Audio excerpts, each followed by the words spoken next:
What's going on, guys? Welcome back to the channel. So, I wanted to do a quick breakdown on the main event of the UFC Fight Night: Henry Cejudo versus Song Yadong.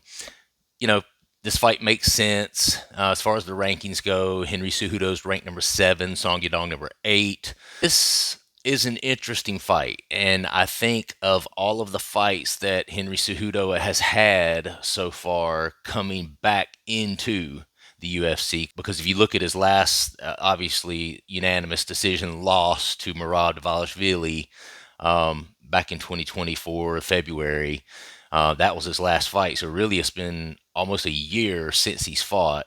His fight before that, May 6, 2023, against Aljamain Sterling, and that was Henry Cejudo's first match coming back into the UFC. Okay, now listen, no shame in those losses. Aljamain, former champion; Murad Dvalishvili, the current champion, and you're looking at decisions.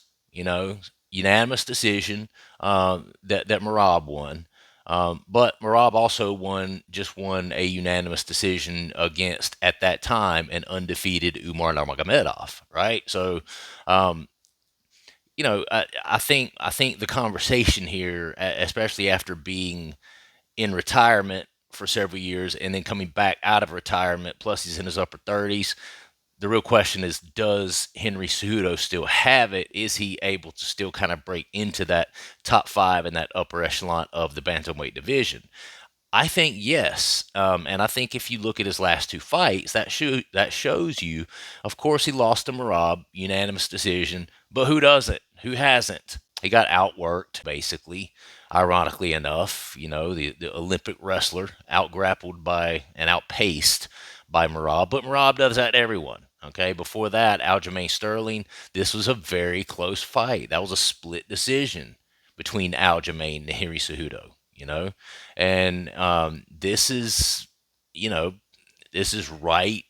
I'm pretty sure that it's not showing here that Sterling was champion at that time. He had to have been, though, because this was May 2023. When was the Aljo versus Sean O'Malley fight? I should know this, guys. I was at the fight. Me and my son actually went to Boston for this fight, but I do not remember exactly when it is. I know it was August. Okay. And Henry Cejudo's fight with Aljamain Sterling was in May of 2023, which would have been his first fight back into the UFC after almost 3 years to the day, May 6, 2023. And to be fair, got an immediate title shot with the current champ Aljamain Sterling, and that was a split decision. It was a relatively close fight. All right. So when you look at that, you have to assume that, or you have to at least give credit to the fact that, okay, we're not looking at an aged out, just has been who's just in here just trying to make a few bucks, which I'm sure that's why he came back, because he was trying to make a few bucks. But with that said, he still got the skill set to be able to compete with the best in the world. Let's put it that way. Okay. His last 2 fights back in the UFC after his retirement have been against champions at that time. Okay, the very top of the heap, very top of the division, and he's done fairly well considering. Okay, now you look at his opponent, Song Yadong. Song Yadong obviously has never been champion, and Song Yadong has pretty much won all of his fights except for the very, very top guys. He did lose to Kyler Phillips back in 2021. No shame there. Kyler Phillips, was kind of a tough puzzle to solve. He's one of those guys that's really good everywhere. Good grappler, very good kickboxer, mixes in all of the different techniques to kind of keep guys guessing a little bit, keep guys confused. Beat Marlon Vera. Really, the only fights he's lost in the past 4 years have been against Kyler Phillips, which was a unanimous decision; Corey Sandhagen, which was TKO doctor stoppage. Really, really bad cut that he suffered in that fight. I remember that. Yeah, but to be fair, Corey Sandhagen was pretty handily winning that fight when it was stopped, and then he lost to Piotr Jan. Okay, and Piotr Jan just looked absolutely amazing in that fight. Absolutely unstoppable. So he's only lost to the best. You know, he's got wins over guys like Chris Gutierrez, over Ricky Simon, which, you know, Ricky Simon, to be fair, was considered a world beater at one time. His last few fights is kind of like, feel like he's fallen off some. Real topic of conversation here is going to be Henry Cejudo's grappling. I do think that that is going to certainly be his key to victory. Song Yadong's 21-8 overall, so he's got a few losses on there. But to be fair, he's you know, most of those losses are to top guys, to really good guys. 9 wins by knockout, really good combinations, really good boxing for a little guy. But he is one of those guys that tends to perform better and tends to look better when he's allowed to get in the pocket with guys and to get in close, right? Um, I don't see Henry Cejudo really allowing him to do that. I think that, and he only has 3 wins by submission, does Song Yadong.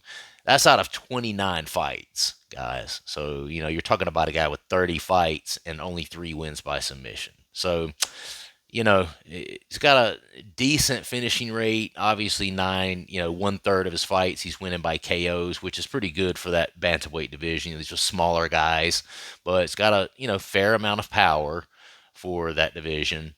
But he's not any sort of submission threat. And then when you look over here at Henry Cejudo, 16-4 overall, 20 total fights, 8 wins by knockout, 5 first round finishes, and you don't see any submission wins on Henry Cejudo's record. Okay. And this for me is kind of where it gets worrying a little bit for Henry Cejudo winning this. I want, based on Henry Cejudo's last couple of fights with Aljamain and Marab, and that both of those went to a decision, one of them with Aljamain, a really close split decision. I'm wanting to lean in the direction of Henry Cejudo and say that he's going to get his first win here back in the UFC since returning from retirement. But the fact that he has no wins by submission concerns me a little bit for Henry. Um, Listen, fair enough. Olympic wrestler, we all are aware of, the pedigree of wrestling that Henry Cejudo has. But if you're one of those guys that has a really killer blast double, but you can't finish guys down there and you can't submit guys down there, I think he might have a little bit of trouble with a guy like Song Yadong, because when you look at Song Yadong, he's not. I mean, he only has 20 attempted takedowns. Okay, so takedowns not really his thing. He does have a few wins by submission though, so his jiu-jitsu is fair, right? You get him down there, he's not completely clueless on what to do from there. And when you look at his takedown accuracy is 40%, but let's look at his takedown defense. So Song Yadong's takedown defense is 72%. That's pretty good. That means that he's basically stuffing 75% of, or 3/4 of all shots and all takedowns, right? Now, I know Henry Cejudo is a former Olympic wrestler, but you get him in there with guys that are not really any bigger, not any taller. I know Corey Sandhagen had a little bit of success kind of grappling with Song Yadong, but Corey Sandhagen's also a 5'10" guy with monkey arms, right? Against a smaller 5'6" Song Yadong, he's just a bigger individual, and I think people don't really give the right amount of credit and credence to the fact that how much difference that is. When you look at somebody who's 5'10" fighting in the bantamweight division, Corey Sandhagen and people like Sean O'Malley and them, now I'm not taking anything away from their skills. They're also very talented skill wise, but there is a huge advantage to being a guy who's 5'10" in a bantamweight division where most guys are walking around at 5'6", 5'7", 5'8" tops on a good day, right? They're just smaller guys. And so when it comes to the grappling piece and the striking piece, there are some absolute, bar none, hands down, advantages about being a bigger, taller individual like that, right? You can grab them from much further out. They have more trouble elevating you because you're taller. You tend to have more weight to pick up on fight night because you're just a bigger person. So when you rehydrate, you tend to, have a kind of higher walking around than does someone who's 5'6", 5'7". And then you look at Henry Cejudo. Henry Cejudo height, 5'4". Henry Cejudo is 5'4". Okay, let's look at Song Yadong's height. So and this is going to illustrate it for you. So you got a guy like Henry Cejudo. Henry Cejudo is 5'4". Okay, very short individual. He's a short individual even for the bantamweight division, right? Song Yadong is actually on the higher end of what guys typically are in the bantamweight division at 5'8". Song Yadong has a good 4-inch height advantage on Henry Cejudo. Okay, I think that's going to cause some trouble for Henry, being able to get Song Yadong down and grapple him, get him to the mat. And I know, I mean, you could put as much credence as you want on him being an Olympic wrestler and this and that and the third, but this is not Olympic wrestling. This is MMA, and there's a lot of other techniques and skills. And, if you're a guy who's 4 inches taller and you have 72% takedown defense, I don't see Henry Cejudo being able to get Song Yadong down and keep him there. Okay? Now, if he can't get him down and keep him there, then what? What happens then? Then these two guys are on their feet together. And I think Henry Cejudo is for real outgunned. Okay.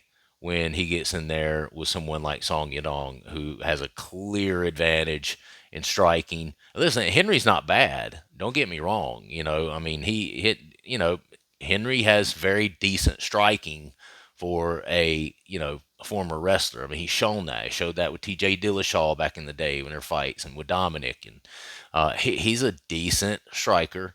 Song Yadong is going to have a speed advantage. Song Yadong is going to have a strength advantage. Song Yadong is going to have a striking advantage, in my opinion. Okay, so Henry Cejudo, his first two fights back in the UFC after retirement were against grapplers, guys who were going to be good with locking horns with him, grappling with him, right? And I think that served those style matchups, his first two back in. And it wasn't that the UFC was doing him any favors. It just so happened that when he got back in, there was a grappler, Aljamain Sterling, who had been holding it down for quite a few years. He just happened to be the champion at the time. And then, of course, Merab, also being from a grappling pedigree. So he kind of got lucky there in the sense that I think that made Henry Cejudo, that was a good style matchup for him to not be completely walked all over. Okay. Because Henry Cejudo is a decent enough grappler where, sure, he couldn't stop Aljamain Sterling's takedowns. Sure, he couldn't stop Merab Dvalishvili, who attempts like 6.2 million takedowns per fight or some crazy shit. I mean, he's just constantly, it's what he does.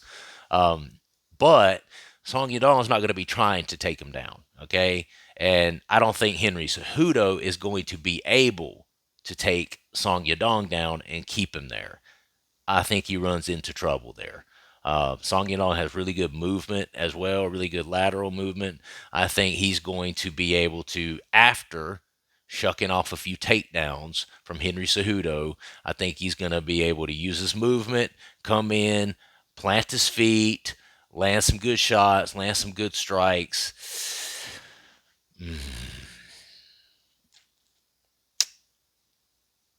I hate to say this, guys. I hate to say this, but I'm picking Song Yadong to finish Henry Cejudo. So this is 8 years ago, 9 years ago when he's fighting Benavidez and Mighty Mouse Johnson and some of those. So we know how the sport goes and we know how the sport grows. And it does it in waves. And there's never a 5 year period or 6 or 7 or 8 year period that passes that you don't get a new influx of more skilled, more talented fighters with a deeper tool chest, if it were. Okay. And I think that's what we're going to see here. I do think that if Henry Cejudo cannot get Song Yadong to the ground, that it's going to be a problem. And I think he will eventually succumb to one of the strikes of Song Yadong. Now, with that said, Henry Cejudo is, you know, he's got a decent chin. He's not a guy that gets finished a lot. And he's also a guy who has a really good octagon IQ, and because he has those Olympic wrestling chops, there's a chance that he could kind of make it ugly, could grab on Song Yadong, push him up against the fence, kind of hold him there, stifle the offense of Song Yadong somewhat. Get Song Yadong a little tired. We saw Song Yadong start to tire a little bit against Corey Sandhagen in their fight just because Corey Sandhagen was making him work. And Corey Sandhagen is not given credit for how good his cardio is. A lot of times, those slender guys that don't carry around a lot of muscle like that have really, really good cardio. And I think that because Corey Sandhagen also has really good finish highlights, he's kind of pretty to watch as well, just like Sean O'Malley. People sometimes overlook that really one of his strengths as well is being able to maintain a really good pace. And so he was able to do that with Song Yadong. And we did start to see Song Yadong tire a little bit. For that bantamweight division, Song Yadong's pretty jacked, well muscled dude for that division. And, let's just say it for what it is. It takes oxygen to feed those muscles. And I'm not saying he's like this, he's obviously in really, really good shape to be ranked where he is in the bantamweight division, obviously. But he's more well muscled than like a Corey Sandhagen. You know what I'm saying? So he will tend to tire out a little quicker. And to be fair, he is more of a striker. He's not really used to being grappled. When you got a 72% takedown defense rate, that means you don't get grappled a lot. That means most of the time you're able to push guys off of you and keep it on the feet. So there is a chance, I think, Henry Cejudo can wear on him enough, hang on to him enough, push him up against the fence enough to where maybe he can start to tire out Song Yadong on into the second, third round if he can stay safe in those first couple of rounds, and then maybe just kind of grind out a decision win. I do think that if Henry Cejudo wins this at all, it's going to be a decision sort of thing. I think whereas Song Yadong, I think, can win this by KO TKO. I'm going with Song Yadong TKO finish. Referee jumps in and has to stop it into the second round.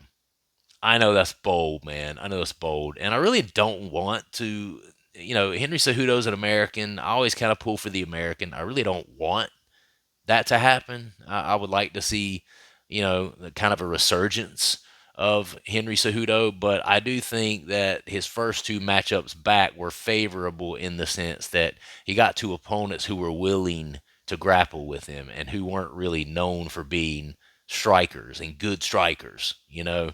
And I think now that he's up against a guy who really has solid boxing and kickboxing for that bantamweight division, I think it's going to be really important that Henry Cejudo be able to grapple him, weigh him down a little bit, and stifle that dynamic, striking offense that somebody like Song Yadong is going to bring to the table.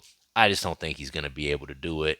You know, Song Yadong 5'8", Henry Cejudo 5'4". I think the takedown defense of Song Yadong is good enough to not get taken down and like manhandled by somebody like Henry Cejudo, despite the fact that he has, the Olympic wrestling pedigree. And, when he gets stuck on the feet with him, I think that's just going to be a matter of time that Henry Cejudo is going to get finished. But like I said, there's a flip side to that coin, and I wouldn't mind seeing. I don't want to see a boring fight either, so I'm not going to really say that I'm pulling for Henry Cejudo to, yeah, hold him up against the fence the whole time. Yeah, get him by his legs and just push your head into his gut, and let's just stay there the whole fight. Just stay safe. No, I hate fights like that, and I hate when fighters do that. It's much more fun when guys go in and go. But Henry has the takedown threat that Song Yadong is going to be having to constantly look out for. So if Henry uses that correctly, uses that really good octagon IQ, and feints a lot of takedowns, and then actually throws several in there as well, you never know, man. He might get Song Yadong thinking about it, might get Song Yadong dropping his hands to watch for the shot. Then he may come over the top with some stuff. Henry Cejudo is former champion, man. He's a pretty crafty fighter. So I can see this just being a complete shock to me, and me being like, well, damn, I got that way wrong. I can see that happening. It wouldn't completely shock me if Henry Cejudo just showed Song Yadong that there's levels to this shit. And when you have that championship sort of mindset, which obviously Henry Cejudo does, he's a former champion, that there's levels to that mindset, that these guys have. So, I hope that happens. But unfortunately, I think that he's not going to be able to keep Song Yadong down. Then he's going to be stuck on the feet with him, and then Song Yadong is eventually going to catch him with something, hurt him, stun him, jump on him, go for the finish, and then the ref's going to have to come in to stop it towards the end of the second round. TKO stoppage. Sorry, guys. This is what it is. Just being honest. Anyway, I hope you guys enjoy the fight. Hope you enjoyed the breakdown. If you would, please do subscribe to the channel, like the video, comment down below. Let me know what you think about that fight or any of the other fights on the card. Some good ones on here for sure. And yeah, I'll see you guys on the next video. Thanks so much for watching. All right, peace.